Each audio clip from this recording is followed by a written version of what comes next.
হরমুজে আমেরিকার যুদ্ধজাহাজ লক্ষ্য করে মিসাইল ছুড়ল ইরান, নিখোঁজ মার্কিন বিমান।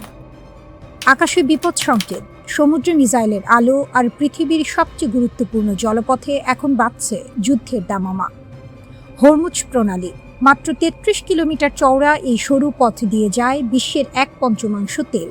আর ঠিক এই পথেই এখন মুখোমুখি দাঁড়িয়ে আছে আমেরিকা আর ইরান, দুই পরাশক্তি। আমেরিকার KC-46A পেগাসাস এরিয়াল রিফুয়েলিং বিমান হরমুজ প্রণালীর কাছে অভিযান চালাচ্ছিল। হঠাৎ বেজে উঠল স্কোয়াক 7700 আন্তর্জাতিক বিমান বিপদ সংকেত। সৌদি আরবের আকাশে প্রায় ২২,০০০ ফুট উচ্চতায় উঠতে উঠতে বিমানটি পাঠালো সেই ভয়ঙ্কর সংকেত। তারপর নিঃশব্দ, রাডার থেকে গায়েব। কিন্তু শুধু এই একটি নয়, একই দিনে দ্বিতীয় আরেকটি মার্কিন KC-135 ট্যাঙ্কার বিমানও হরমুজের কাছে জরুরি সংকেত পাঠালো। সেটাও উধাও হয়ে গেল রাডার থেকে। দুটো বিমান, দুটো বিপদ সংকেত, দুটোই হরমুজ অপারেশনের সঙ্গে যুক্ত, দুটোই নিখোঁজ। ওপেন সোর্স বিমান পর্যবেক্ষকরা বলছেন, বিমানগুলো কাতারে পৌঁছায়নি বলে আশঙ্কা করা হচ্ছে। কাতারের আল উদেইদ ঘাঁটি থেকে দুটো হেলিকপ্টার উড়ে গেছে তাৎক্ষণিকভাবে। সেগুলোর মিশন এখনও জানা যায়নি। এর সঙ্গে যোগ হয়েছে আরেক উদ্বেগ। হরমুজের আকাশে ধরা পড়েছে GPS জ্যামিং আর স্পুফিং কার্যক্রম। নেভিগেশন সিস্টেম বিপর্যস্ত, আকাশপথে চলাচল তখন অন্ধের মতো। পেন্টাগন এখনও মুখ খোলেনি, সেন্টকম নীরব, কিন্তু এই নীরবতাই এখন সবচেয়ে বড় চিৎকার। একই সময়ে সমুদ্রে চলছিল আরও ভয়ঙ্কর নাটক। আমেরিকার ডেস্ট্রয়ার যুদ্ধজাহাজগুলো ওমান সাগর থেকে হরমুজের দিকে এগিয়ে আসছিল। ইরান দাবি করছে জাহাজগুলো রাডার বন্ধ রেখে চুপিসারে ঢোকার চেষ্টা করেছিল, কিন্তু তেহরানের চোখ ফাঁকি দেওয়া যায়নি। রাডার যখন আবার চালু হলো, ইরানের নৌবাহিনী ততক্ষণে লক্ষ্য স্থির করে ফেলেছে। রেডিও সতর্কতা দেওয়া হলো, স্পষ্ট ভাষায় বারবার ফিরে যাও, ঢুকো না, যুদ্ধবিরতি পরীক্ষা করো না। সেই সতর্কতা উপেক্ষা করা হলো। তারপর আকাশ আলো হয়ে গেল।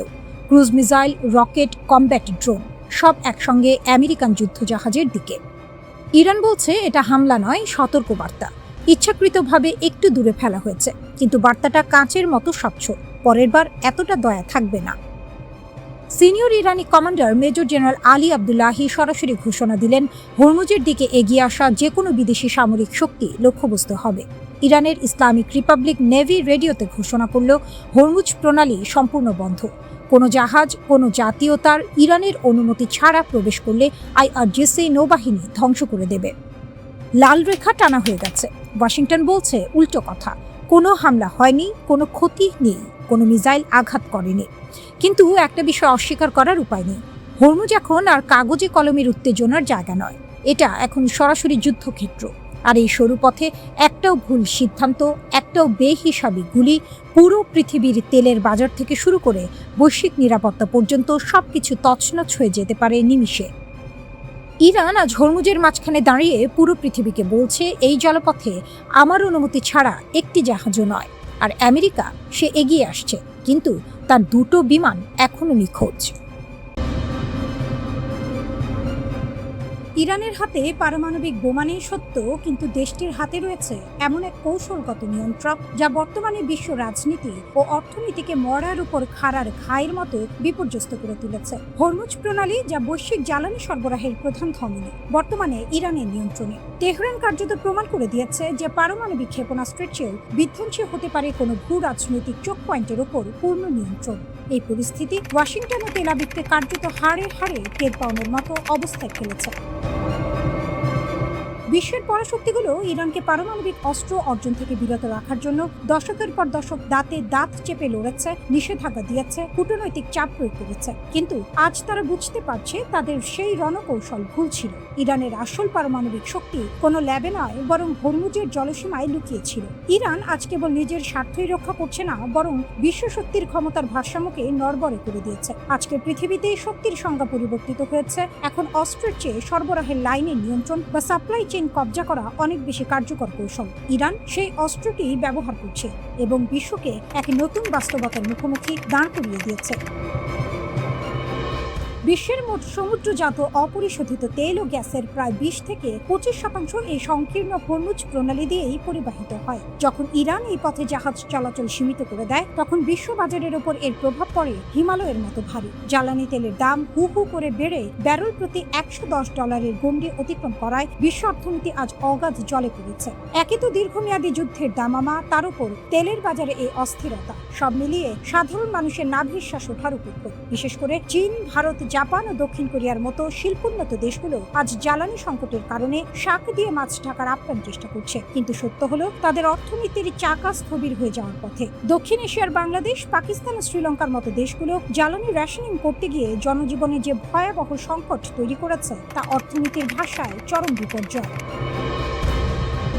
মার্কিন অর্থলগ্নিকারী প্রতিষ্ঠানগুলোর বিশ্লেষণ অনুযায়ী এই যুদ্ধের প্রলম্বিত ছায়া বিশ্ব অর্থনীতি থেকে কয়েক ট্রিলিয়ন ডলার মুছে ফেলার ক্ষমতা রাখে। ফেডারেল রিজার্ভের উদ্বেগ থেকে স্পষ্ট, বৈশ্বিক জিডিপি প্রবৃদ্ধির হার উল্লেখযোগ্য হারে হ্রাস পাওয়ার আশঙ্কা তৈরি হয়েছে। অথচ মার্কিন প্রেসিডেন্ট ডোনাল্ড ট্রাম্প সামাজিক মাধ্যমে ক্রমাগত হুঙ্কার ছাড়ছেন, কিন্তু তাতে পরিস্থিতির বিন্দুমাত্র পরিবর্তন ঘটছে না। উল্টো খোদ আমেরিকার ভেতরেই জ্বালানির দাম আকাশচুম্বী হওয়ায় বর্তমান মার্কিন প্রশাসনের উপর জনরোষ বাড়ছে। নির্বাচনের প্রাক্কালে এটি হোয়াইট হাউসের জন্য মরার উপর খাড়ার ঘায়ের চেয়ে কম কিছু নয়। ইরান যেন এক্ষেত্রে দড়ি টানাটানির খেলায় নিজের শক্ত অবস্থান জানান দিচ্ছে। ভৌগোলিক বাস্তবতায় হরমুজ প্রণালী মাত্র 33 কিলোমিটার প্রশস্ত এবং এর জাহাজ চলাচলের গুরুত্বপূর্ণ পথটি ইরানের উপকূলীয় সীমানার অন্তর্ভুক্ত। ইরান জাতিসংঘ সমুদ্র আইন কনভেনশনে স্বাক্ষর না করায় এই জলপথের উপর নিজস্ব সার্বভৌমত্ব দাবি করছে। তাদের এই দৃঢ় অবস্থান কোনোভাবেই নমনীয় করার সুযোগ নেই। এমনকি যুদ্ধের পর শান্তি আলোচনা শুরু হলেও ইরান এখন প্রতিটি জাহাজ থেকে মোটা অঙ্কের টোল আদায়ের যে দাবি তুলেছে তা বর্তমান বৈশ্বিক পরিস্থিতিতে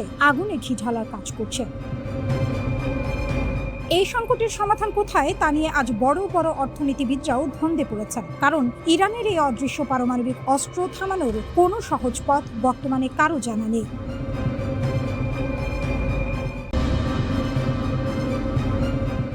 ইরানের ক্ষমতার করিডোরে এখন এক অদ্ভুত নিস্তব্ধতা। আয়াতুল্লাহ আলী খামেনির প্রস্থান যেন এক বিশাল শূন্যতা তৈরি করেছে, যা পূরণ করতে গিয়ে দেশটির শাসনতন্ত্র আজ তালগোল পাকিয়ে ফেলেছে। নতুন সর্বোচ্চ নেতা মোস্তফা খামেনির নাম ঘোষণার পর থেকেই এক রহস্যময় কুয়াশা ঘিরে আছে তেহরানকে। তিনি আছেন অথচ নেই। জনসম্মুখে দেখা না দেওয়া সেই নেতার ইঙ্গিতেই নাকি আজ পুরো দেশ চলছে। এ যেন অন্ধের হস্তি দর্শনের মতো অবস্থা। কে আসল ক্ষমতার ধারক আর কে কেবলই মোড়ক তা বোঝার উপায় নেই।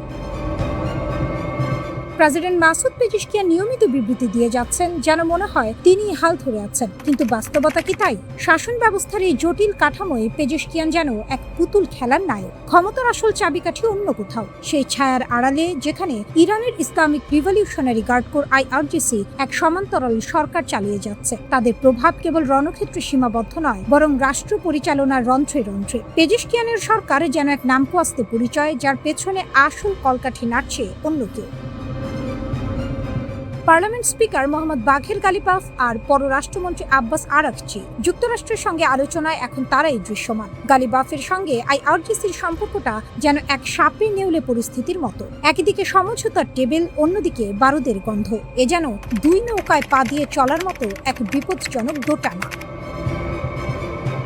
IRGC তাদের অনেক ঊর্ধ্বতন সামরিক কর্মকর্তাকে হারিয়েছে ঠিকই, কিন্তু তাদের দাপট কমেনি এক চুলো। তারা যেন এক ঘর পোড়া গরু, সিঁদুরে মেঘ দেখলেই ভয় পায়। তাই আমেরিকার সঙ্গে আলোচনায় বসতে বা কিছুটা নমনীয় হতে ইরানের অনীহা স্পষ্ট। তারা কি সত্যই চায় শান্তি, নাকি সময় ক্ষেপণ করে নিজেদের গুছিয়ে নিতে চাইছে? এই প্রশ্নগুলোই এখন তেহরানের আকাশে বাতাসের মতো ভাসছে। এই ক্ষমতার অন্দরমহল বড় বিচিত্র। বাইরের মানুষ দেখে একটা স্থিতিশীল রাষ্ট্র, কিন্তু ভেতরে চলে লঙ্কাকাণ্ড। কে আসলে ক্ষমতা হাতে রেখেছে? মোস্তফা খামেনি কি সেই অদৃশ্য হাত যিনি সবকিছু নিয়ন্ত্রণ করছেন, নাকি ইরানের ভাগ্যের চাকা ঘুরছে IRGCর খেয়ালি সিদ্ধান্তে? এই অমীমাংসিত প্রশ্নগুলোই এখন তেহরানের রাজনৈতিক স্থিতিশীলতাকে এক বড় ধরনের পরীক্ষার মুখে ফেলেছে। দেশটি আজ এমন এক সন্ধিক্ষণে, যেখানে প্রতিটি পদক্ষেপ হতে পারে সাপে বর অথবা কাল হয়ে দাঁড়ানো বিপদ। পেজিশকিয়ানের হাতে শাসনভার আছে ঠিকই, কিন্তু তার কণ্ঠস্বর কি IRGCর তোপের আওয়াজের চেয়ে জোরালো হতে পারবে? মনে হয় না। এই ক্ষমতা লড়াইয়ে আদর্শ আর বাস্তবতার সংঘাত যেন এক অমাবস্যার চাঁদ হয়ে উঠেছে, যা আছে কিন্তু আলো দেওয়ার ক্ষমতা রাখে না। একসময় যে রাষ্ট্রকে মনে হতো এক সুতোয় গাঁথা, আজ তারা নিজের ছায়ার সঙ্গেই চোরাবালি খেলছে।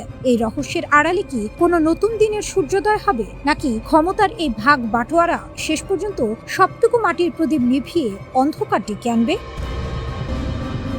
উত্তরটা কারো জানা নেই। হয়তো সময়ের গর্ভেই সেই সত্য লুকিয়ে আছে। আমরা কেবল দূর থেকে দেখছি এক প্রাচীন সভ্যতার নতুন রূপান্তর, যা কখনো নাটকীয়, কখনো ভয়াবহ, আর সব সময়ই রহস্যময়। মানুষের ক্ষমতার লোভ যে কতদূর যেতে পারে তা বোঝার জন্য ইরান এখন এক জীবন্ত পাঠশালা।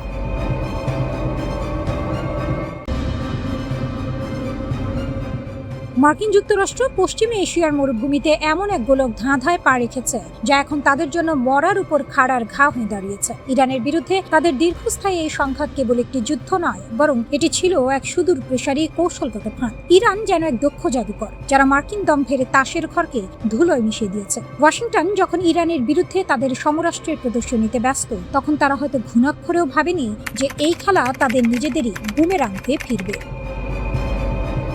তেহরানের অদম্য প্রতিরোধ ওয়াশিংটনকে বাধ্য করেছে তাদের মূল্যবান ও দুর্লভ গোলাবারুদের ভান্ডার নিঃশেষ করতে। কেবল ৩৯ দিনের সংক্ষিপ্ত সময়ে মার্কিন বাহিনী যে পরিমাণ patriot interceptor, Tomahawk cruise missile এবং SM-6 সিস্টেম ব্যবহার করেছে, তা মার্কিন প্রতিরক্ষা কাঠামোর মেরুদণ্ড কাঁপিয়ে দিয়েছে। বিশেষজ্ঞরা বলছেন, মার্কিন বাহিনীর এই অতি উৎসাহী গোলাবারুদ ব্যবহার এখন তাদের অস্তিত্ব সংকটের মুখে ফেলেছে। ইরান কেবল মার্কিন প্রতিরক্ষা ব্যবস্থাকে চ্যালেঞ্জ করেনি, বরং তাদের অর্থনৈতিক ও সামরিক সক্ষমতার হাটে হাঁড়ি ভেঙে দিয়েছে। ইরানকে পরাস্ত করার নেশায় ওয়াশিংটন যখন তাদের মজুত করা গোলাবারুদের অর্ধেকে খরচ করে ফেলেছে, তখন এটি স্পষ্ট যে তারা যুদ্ধের ময়দানে জয়ী হওয়ার বদলে নিজেদেরই সর্বশান্ত করছে। ইরান এখানে নায়ক, কারণ তারা মার্কিন শক্তির অপচয় ঘটিয়ে বিশ্বকে দেখিয়ে দিয়েছে যে পরাশক্তির দম্ভ কত দ্রুত ধূলিসাৎ হতে পারে।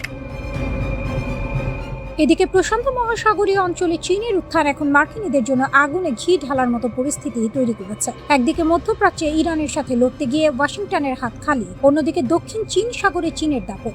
বাতিকতান 2026 মহড়া চলাকালীন চীনের লিনন ক্যারিয়ার স্ট্রাইক গ্রুপের উপস্থিতি এবং টাইপ 055 ডেস্ট্রয়ারের মহড়া যেন মার্কিনীদের জন্য এক দুঃস্বপ্ন।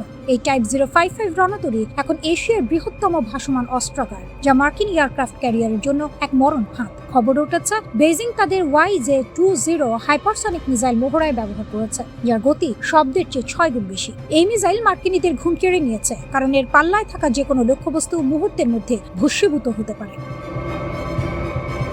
মার্কিন যুক্তরাষ্ট্র এখন শাখের করাতের মতো পরিস্থিতির মুখোমুখি। একদিকে ইরানের বিরুদ্ধে লড়তে গিয়ে নিজেদের সামরিক ভান্ডার ক্ষয় করছে, অন্যদিকে প্রশান্ত মহাসাগরে চীনের সাথে পাল্লা দিতে হিমশিম খাচ্ছে। ইরানের প্রতি মার্কিন দৃষ্টিভঙ্গি এখন বজ্র আটনি ফসকা গেরোয়ের মতো। তারা ভেবেছিল দ্রুত জয় পাবে, কিন্তু বাস্তবতা বলছে উল্টো কথা।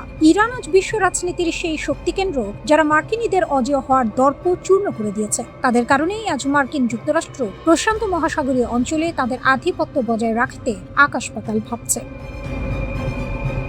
ইরান তো কেবল একটি দেশ নয়, তারা সেই অপরাজেয় শক্তি যারা মার্কিন সাম্রাজ্যবাদের গায়ে কাঁটা হয়ে দাঁড়িয়েছে। ওয়াশিংটন এখন বুঝতে পারছে তারা কেবল একটি দেশের বিরুদ্ধে লড়ছে না, বরং এমন এক কৌশলের সাথে খেলছে যার শেষ কোথায় তা তাদের অজানা। ইরান আজ তাদের সুচিন্তিত কৌশলে গোটা মার্কিন সামরিক পরিকল্পনাকে তছনছ করে দিয়েছে।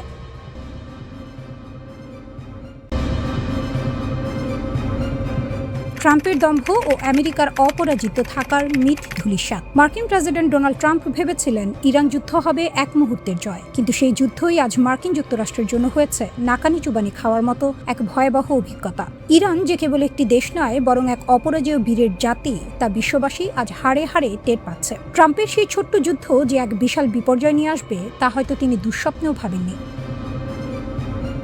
মার্কিন সামরিক বাহিনীর তথাকথিত দাপট আজ তাসের ঘরের মতো ভেঙে পড়েছে। যুদ্ধের শুরুতে ইরান যে ক্ষেপণাস্ত্র ও ড্রোনের ঝাঁক পাঠিয়েছিল, তা সামলাতে গিয়েই আমেরিকার জমানো ভান্ডার প্রায় শেষ। CSIS এর তথ্য মতে তাদের প্যাট্রিয়ট ইন্টারসেপ্টর ও থার্ড ক্ষেপণাস্ত্রের ভান্ডার প্রায় অর্ধেক নিঃশেষ। মার্কিন ঘাঁটি, কমান্ড হেডকোয়ার্টার, রানওয়ে সবই ধ্বংসস্তূপের সাক্ষী। অথচ ট্রাম্প ভেবেছিলেন ভেনেজুয়েলার মতো খুব সহজেই লক্ষ্য অর্জন করবেন। সেই আকাশকুসুম কল্পনা বাস্তবতার নিরিখে চুরমার হয়ে গেছে। মার্কিন সামরিক সক্ষমতা পুনরুদ্ধারে তাদের এখন অন্তত 3 বছর সময় লাগবে, যা বর্তমান বিশ্বে তাদের শ্রেষ্ঠত্বকে বড়সড় চ্যালেঞ্জের মুখে দাঁড় করিয়েছে। এখন পরিস্থিতি এমন দাঁড়িয়েছে যে পরাজয় লজ্জা ঢাকতে এবং আরও বড় বিপর্যয় থেকে বাঁচতে আমেরিকা বাধ্য হয়ে চীনের দুয়ারে হাত পাচ্ছে। বিশ্ব মোড়ল খ্যাত দেশটি আজ নিজে অকুল পাথারে পড়ে নিজের প্রতিদ্বন্দ্বী হিসেবে পরিচিত চীনের কাছে সাহায্যের আবেদন জানাচ্ছে। এটি কি আধুনিক যুগের সবচেয়ে বড় ট্র্যাজেডি নয় যে চীনকে তারা সবসময় কোণঠাসা করার চেষ্টা করেছে, আজ সেই চীনের মধ্যস্থতায় ইরান ইস্যুতে বাঁচার পথ খুঁজছে ওয়াশিংটন। ইরানকে ঘায়েল করতে ব্যর্থ হয়ে এখন তারা কূটনৈতিক পথ খুঁজছে, যা তাদের সামরিক ব্যর্থতারই এক নগ্ন বহিঃপ্রকাশ।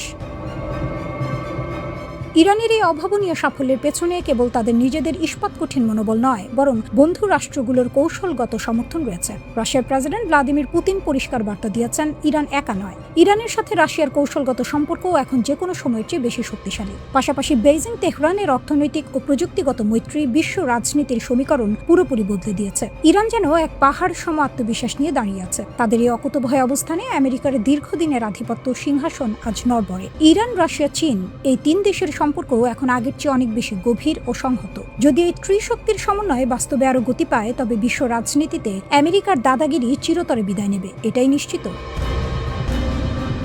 একসময় ইরানকে যারা ছাই ফেলতে ভাঙা কুলো মনে করত, আজ সেই তারাই মধ্যপ্রাচ্যের ভূ রাজনীতির মূল চাবিকাঠি। ইরানের এই অদম্য যাত্রাই বলে দিচ্ছে, ভবিষ্যতের বিশ্ব ব্যবস্থা আর একক কোনো শক্তির হাতের মুঠোয় থাকবে না। ইরান কেবল একটি রাষ্ট্র নয়, তারা প্রতিরোধের এক নতুন নক্ষত্র।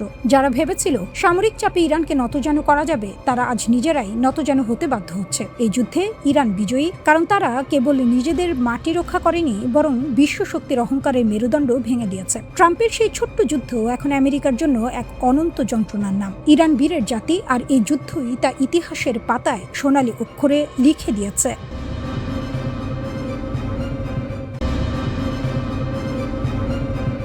যুদ্ধের ময়দানে একটা কথা বহু দিন ধরে চলে আসছে, জোরজার মূল্যের তার। কিন্তু এখন সেই সমীকরণ বদলে গেছে। আজ এমন এক বাস্তবতা সামনে এসেছে যেখানে কয়েক হাজার কোটি টাকার যুদ্ধ বিমানকে মাটিতে নামিয়ে দিতে পারে মাত্র কয়েক লাখ টাকার ছোট্ট একটি ড্রোন।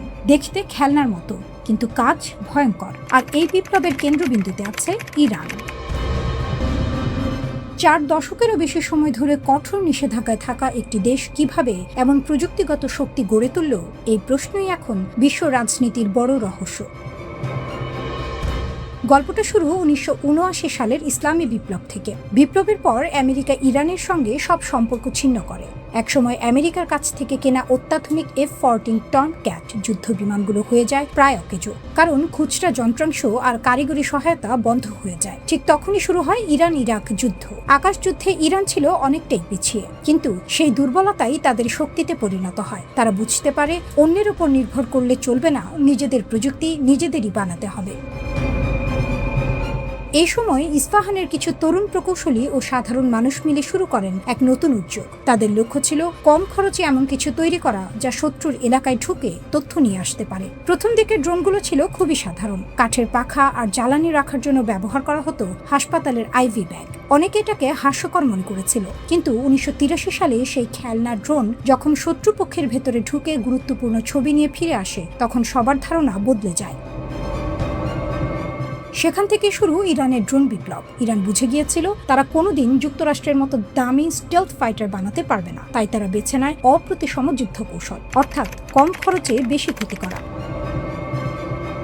ধরা যাক একটি অত্যাধুনিক প্রতিরক্ষা ক্ষেপণাস্ত্র ছুটতে খরচ হয় কয়েক মিলিয়ন ডলার। অন্যদিকে একটি শাহেদ 136 ড্রোন তৈরি করতে খরচ মাত্র কয়েক হাজার ডলার। যদি একসঙ্গে 100টি ড্রোন আকাশে পাঠানো হয়, তবে শত্রুকে সেগুলো ভূপাতিত করতে বিপুল অর্থ ব্যয় করতে হয়। এই অর্থনৈতিক চাপই ইরানের বড় অস্ত্র।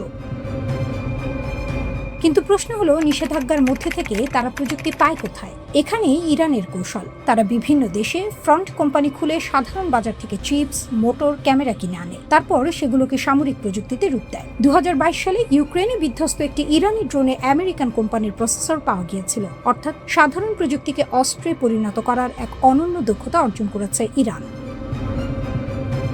2019 সালে সৌদি আরবের তেল স্থাপনায় হামলা ছিল এই কৌশলের বড় উদাহরণ। কয়েকশো কোটি টাকার প্রতিরক্ষা ব্যবস্থা থাকা সত্ত্বেও ড্রোনের আঘাতে বড় ক্ষতি হয়, কারণ ড্রোনগুলো খুব নিচু দিয়ে উড়ে এবং রাডারে ধরা পড়ে না। এই হামলার পর পুরো বিশ্ব বুঝে যায় দামি অস্ত্র থাকলেই নিরাপত্তা নিশ্চিত নয়।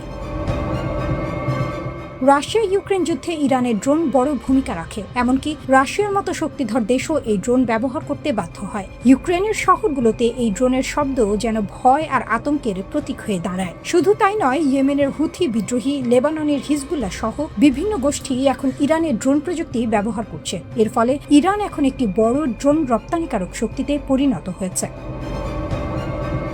আজ থেকে ২০ বছর আগে ড্রোনকে অনেকে খেলনা ভাবত, কিন্তু এখন সেই ছোট যন্ত্রই যুদ্ধের নিয়ম বদলে দিয়েছে। কোটি কোটি টাকার যুদ্ধজাহাজ, ট্যাঙ্ক সবকিছুকে চ্যালেঞ্জ জানাচ্ছে এই সস্তা প্রযুক্তি।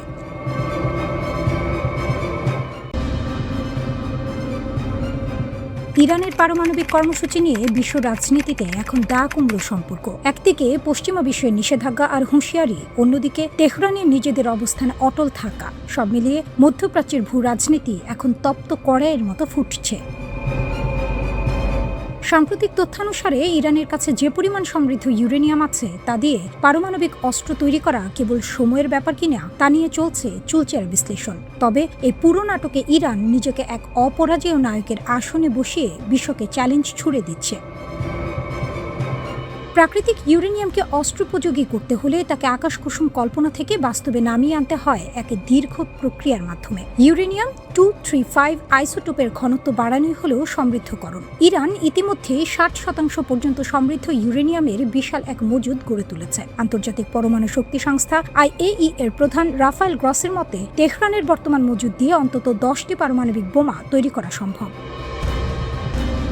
পশ্চিমা শক্তিগুলো যখন ইরানকে চোখ রাঙানি দিচ্ছে, তখন তেহরান অত্যন্ত ধূর্ততার সাথে তাদের তুরুপের তাস খেলছে। 20% সমৃদ্ধকরণ ছিল একটি বড় মাইল ফলক, যা তারা অনায়াসেই পার করেছে। এখন 60% থেকে 90% অস্ত্রমান পৌঁছানো তাদের জন্য ডাল ভাত।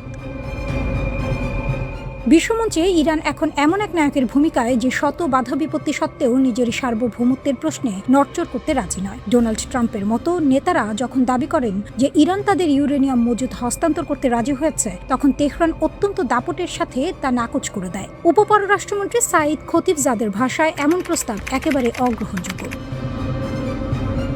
ইরান নিজেকে প্রমাণ করতে চায় যে তারা কোনো অন্ধি সন্ধি করে টিকে থাকতে আসেনি, বরং তারা নিজেদের ভূগর্ভস্থ স্থাপনা, বিশেষ করে ইস্পাহানের মতো সুরক্ষিত দুর্গে বসে বিজ্ঞানের চরম শিখরে পৌঁছাতে চায়। গত বছরের বিমান হামলার ক্ষত নিয়েও ইরান দমে যাওয়ার পাত্র নয়। তারা পরিষ্কার জানিয়ে দিয়েছে, সমৃদ্ধ ইউরেনিয়াম হস্তান্তর নয়, বড় জোর তা লক্ষ্য করা হতে পারে। তাদের এই তেজস্বী অবস্থান এটাই জানান দেয় যে তারা কোনো পরাশক্তির কাছে মাথা নত করবে না।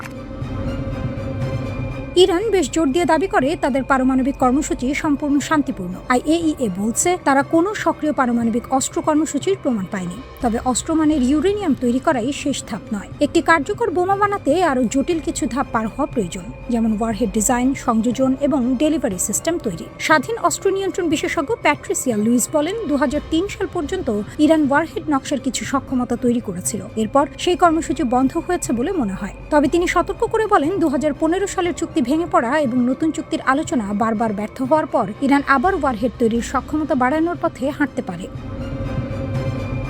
2025 সালের মে মাসে যুক্তরাষ্ট্রের ডিফেন্স ইন্টেলিজেন্স এজেন্সির এক মূল্যায়নে বলা হয়, ইরান সম্ভবত এক সপ্তাহেরও কম সময়ে একটি ডিভাইসের জন্য পর্যাপ্ত অস্ত্রমানের ইউরেনিয়াম উৎপাদন করতে পারে।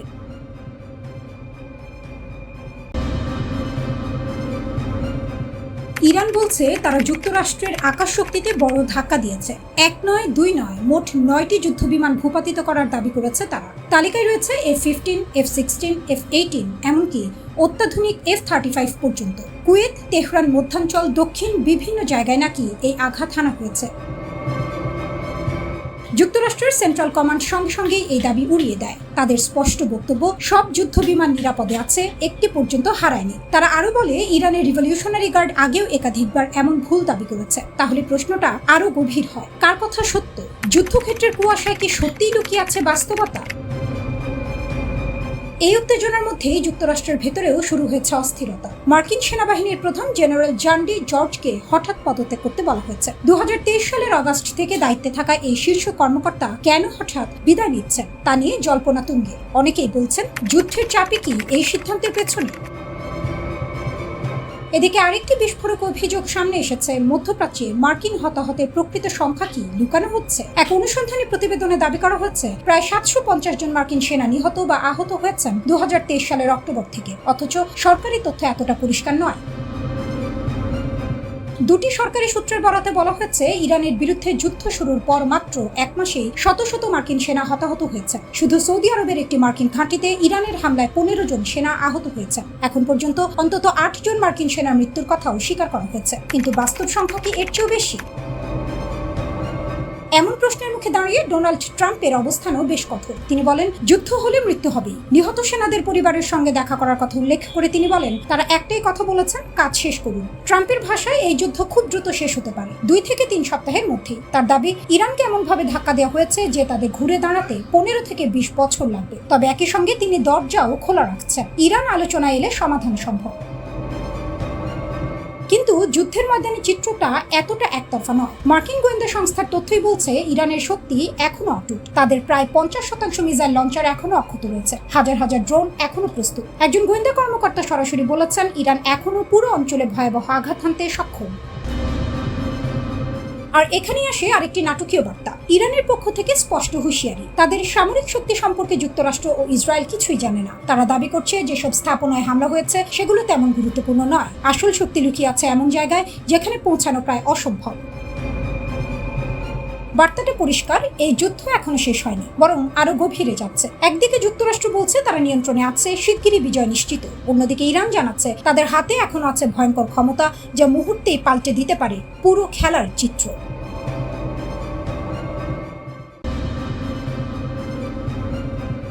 মধ্যপ্রাচ্যের আকাশে মার্কিন দাপটের অবসান, ইরানের সাইলেন্ট কিলার ও উত্তর কোরিয়ার গোপন হাত।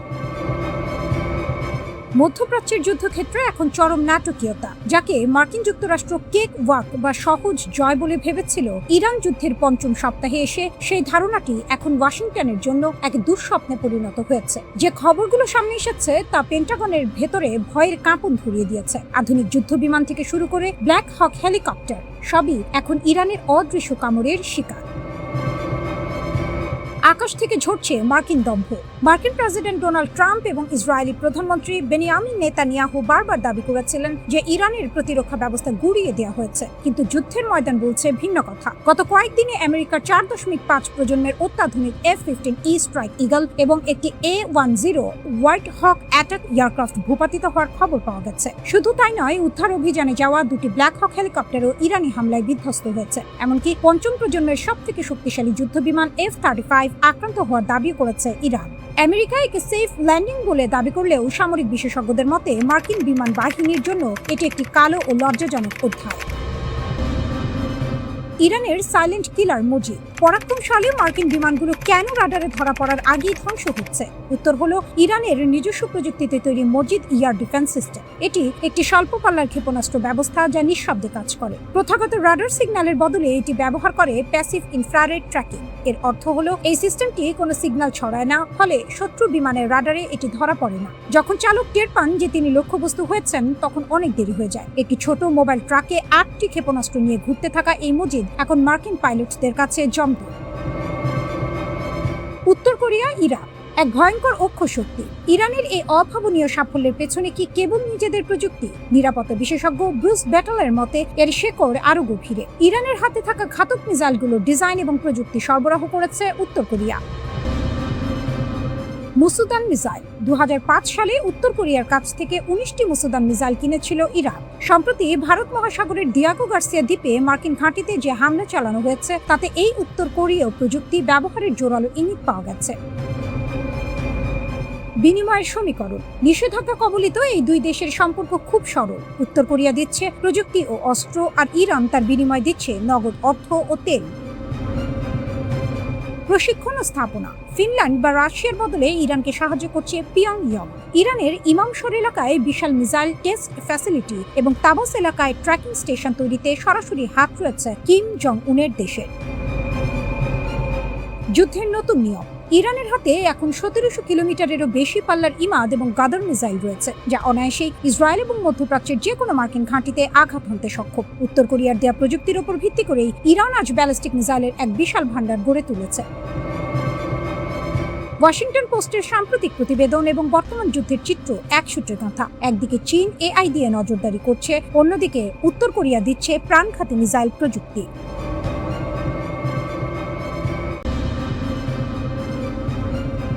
ইরান তার সামরিক ভান্ডার থেকে এমন এক তুরুপের তাস উন্মোচন করেছে যা এই অঞ্চলের যুদ্ধের সমীকরণ পুরোপুরি বদলে দিতে পারে। এটি কোনো সাধারণ অস্ত্র নয়, বরং এটি ইরানের তৈরি অত্যাধুনিক এবং ঘাতক স্টেলথ ড্রোন হাদিদ 1110, যা সমর মহলে দালাহু নামেও পরিচিত। 2005 সালের শুরুর দিকে প্রথম প্রকাশ্যে আসা এই ড্রোনটি এখন সরাসরি রণক্ষেত্রে মোতায়েন করা হয়েছে বলে খবর পাওয়া গেছে। তাসনিম নিউজ এজেন্সির তথ্য মতে ইরানের বিপ্লবী গার্ড বাহিনী ইতিমধ্যেই এই ড্রোন ব্যবহার করে ইসরায়েল ও মার্কিন সংশ্লিষ্ট বিভিন্ন অবস্থানে হামলা চালিয়েছে। এই ড্রোনটির বিশেষত্ব হল এর রাডার ফাঁকি দেওয়ার ক্ষমতা। এর গঠনশৈলী বা ফ্যাসেটেড ইয়ারফ্রেম এমনভাবে তৈরি করা হয়েছে যা একে শত্রুর রাডারে প্রায় অদৃশ্য করে রাখে। হাদিদ 1110 ড্রোনটি কেবল অদৃশ্যই নয়, এটি অত্যন্ত দ্রুতগামী। একটি শক্তিশালী জেট ইঞ্জিনের সাহায্যে এটি ঘন্টায় 500 কিলোমিটারেরও বেশি বেগে ছুটতে পারে। 30,000 ফুট উচ্চতায় উঠতে সক্ষম এই ড্রোনটি টানা 1 ঘন্টা আকাশে অবস্থান করে সুনির্দিষ্ট লক্ষ্যবস্তুতে আঘাত হানতে পারে। এর 30 কেজির শক্তিশালী ওয়ারহেড যে কোনো লক্ষ্যবস্তুকে মুহূর্তেই গুঁড়িয়ে দিতে সক্ষম। বিশারদদের মতে এই ড্রোনটি মোতায়েন করার মাধ্যমে ইরান সিগন্যাল দিচ্ছে যে তারা এখন কেবল সংখ্যারোপণ নয়, বরং প্রযুক্তির দিক থেকেও ইসরায়েলের জন্য বড় চ্যালেঞ্জ হয়ে দাঁড়িয়েছে। ইরানি প্রেসিডেন্ট মাসুদ পেজিশকিয়ান প্রতিশোধ নেয়াকে পবিত্র দায়িত্ব হিসেবে ঘোষণা করেছেন। তবে ইরানের আসল শক্তি লুকিয়ে আছে তাদের বিশাল ক্ষেপণাস্ত্র ভান্ডারে, যাকে তারা তাদের সামরিক কৌশলের মেরুদণ্ড মনে করে। ইরানের কাছে রয়েছে মধ্যপ্রাচ্যের সবচেয়ে বৈচিত্র্যময় ক্ষেপণাস্ত্রের সংগ্রহ। মার্কিন ও ইসরায়েলি বিমান বাহিনীর আধুনিক যুদ্ধ বিমানের মোকাবিলা করতে ইরান গড়ে তুলেছে কয়েক স্তরের এক শক্তিশালী ক্ষেপণাস্ত্র ব্যবস্থা। ইরানের হাতে থাকা মাঝারি পাল্লার ব্যালিস্টিক ক্ষেপণাস্ত্র যেমন সেজ্জিল, খাইবার শেকান ও হাজ কাশেম সরাসরি ইসরায়েলের যে কোনো প্রান্তে আঘাত হানতে সক্ষম। বিশেষ করে সেজ্জিল ক্ষেপণাস্ত্রটি সলিড ফুয়েল বা কঠিন জ্বালানি ব্যবহার করে, যার ফলে এটি অত্যন্ত দ্রুত উৎক্ষেপণ করা যায়। এছাড়াও ইরানের সোমার ও পাভের মতো ক্রুজ ক্ষেপণাস্ত্রগুলো মাটির খুব কাছ দিয়ে উড়ে গিয়ে শত্রুর আকাশ প্রতিরক্ষা ব্যবস্থাকে ফাঁকি দিতে ওস্তাদ। যুদ্ধের ময়দানে টিকে থাকতে ইরান গড়ে তুলেছে সুবিশাল মিসাইল সিটি বা ভূগর্ভস্থ ক্ষেপণাস্ত্র শহর। পাহাড়ের গভীরে সুড়ঙ্গ কেটে তৈরি করা এই গোপন ঘাঁটিগুলো অত্যন্ত শক্তিশালী বোমা বর্ষণও সহ্য করতে পারে। এর ফলে প্রথম দফার কোনো বড় হামলায় ইরানের সামরিক শক্তি পুরোপুরি ধ্বংস করা অসম্ভব। ইরানের কৌশল পরিষ্কার, তারা সরাসরি বিমান যুদ্ধে না গিয়ে ড্রোন ও ক্ষেপণাস্ত্রের ঝাঁক দিয়ে শত্রুর আকাশ প্রতিরক্ষা ব্যবস্থাকে ব্যস্ত করে তুলবে এবং সেই ফাঁকে স্টেলথ ড্রোন বা ব্যালিস্টিক ক্ষেপণাস্ত্র দিয়ে নিখুঁত আঘাত হানবে।